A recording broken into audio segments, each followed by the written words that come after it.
I've been called up, I think 7 times, 7 years in a row. It's annoying. Get on with it. So this year I normally do a very specific technique to do it, but this year I just thought of the best feeling thought I could and just allowed it. Well, it's not uncommon once you find yourself here to repeat it, because your desire and your expectation are in the same place. When you want something and you believe it, then it is. You see, we're not calling you because of who you are. We're not even calling you because of what you want to talk about. We're calling you because of the vibrational frequency that you are emanating and its relationship with, in other words, if your desire and your belief are in vibrational proximity, then you light up in a different way. Well, you join us on this disc. So what are you bringing today? Just a couple things. So somehow intuitively, I knew this last year to do the morning exercise, and I just had a fantastic year. How does one become more consistently appreciative? What is the best way to do that? Do you just always consistently choose the best feeling thought? Is there?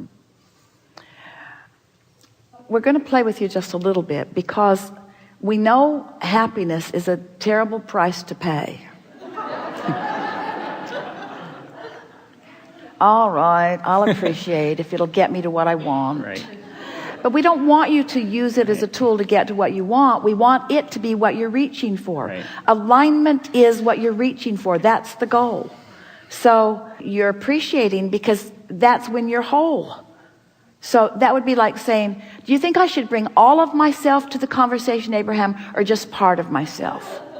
Well, we think you should bring all of yourself. And that's the same question as, do you think I should be in appreciation or in criticism? It's the same question. And the answer to the question is, the more you do it, the more law of attraction makes it easy for you to do. True, and so the answer to the other question about when do you do it is, the earlier you get on it, the more likely you are to do it. And the more you do it, the more easy it is for you to sustain it until it just becomes a way of life. Appreciation is such a nice state of being, because appreciation is alignment. And alignment is blending with broader perspective. And when you're blended with broader perspective, you have more depth and breadth to your ability to appreciate.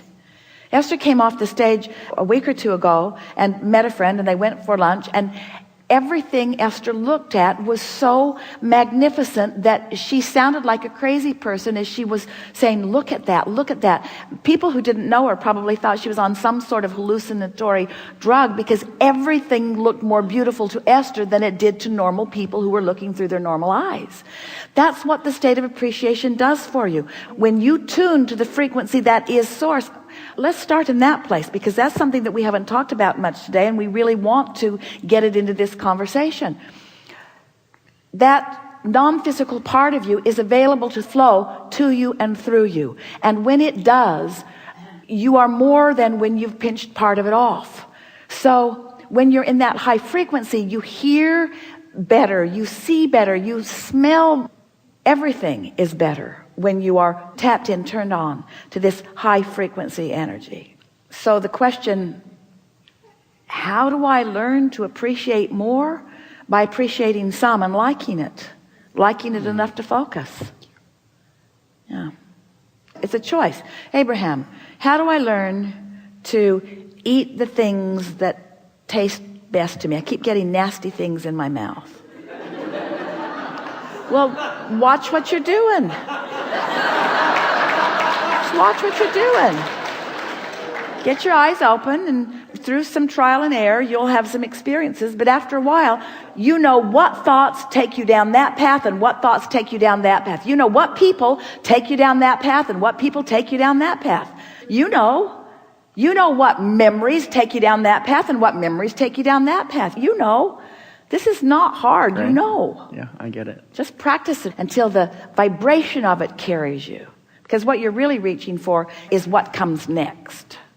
It's what comes next. And so if you've deliberately tuned to the frequency, and the what comes next is so exhilarating, we know that to anyone listening in, this man, he had beautiful white hair and such a twinkle in his eye, and he was so exhilarated. And Esther couldn't stop thinking about that for hours and hours and hours. She just thought that was the most amazing thing. And when you think about it, it's a pretty simple thing. You rendezvous with people all the time. But it was the setup. It was the universal setup. Your inner being knows everything that you want to know and knows where you stand in relationship to it and knows the path of least resistance to get you to it. And the path of least resistance is not about getting you in the swiftest way from where you are to everything that you want to be. It's the path of most enjoyment that your inner being is guiding you on, you see. And so when you just begin making statements and meaning it, I want to feel good and I mean to feel good. And I want to feel good and I've got the tools to feel good. And I want to feel good and I've got the ability to feel good. And I like feeling good and now I am feeling good and this is what feeling good feels like. And then when something feels good, you talk to others about how good it felt. And then you just milk it and milk it and milk it and milk it till you've practiced it long past the moment. Now you've given it more airtime. You've made yourself solid in that vibration. And now a paradigm shift has occurred with you. A paradigm shift. You are a different person with a different point of attraction, and literally every relationship that you have must change to match this new shift. You say, not good to know? Are we shouting? We probably are shouting. As if volume would make you hear it more. Yeah. So I had two other questions that just are just slight intellectual quandaries for me, and I'm paraphrasing well, now, what I understand. We just want to ask you. Sure. So we're feeling pretty good. Are you? Mm-hmm. And is this question? No. Well, then why would you? I agree. Why would you introduce it I into agree. this discussion at this moment? There was a pause, and I thought, well, I should ask something else, but actually, I'm done.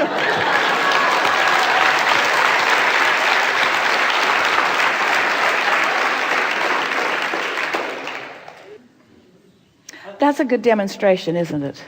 Because I'm feeling good, but there's this thing I should do. Really? Really?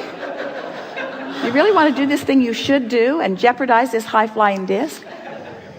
Esther said to us the other day, Abraham, I know that you want me to be on the high-flying disc before I do things. Get on the high-flying disc and then get on the high-flying disc and then get on the high-flying disc and then. But there is stuff I have to do whether I'm on the high-flying disc or not.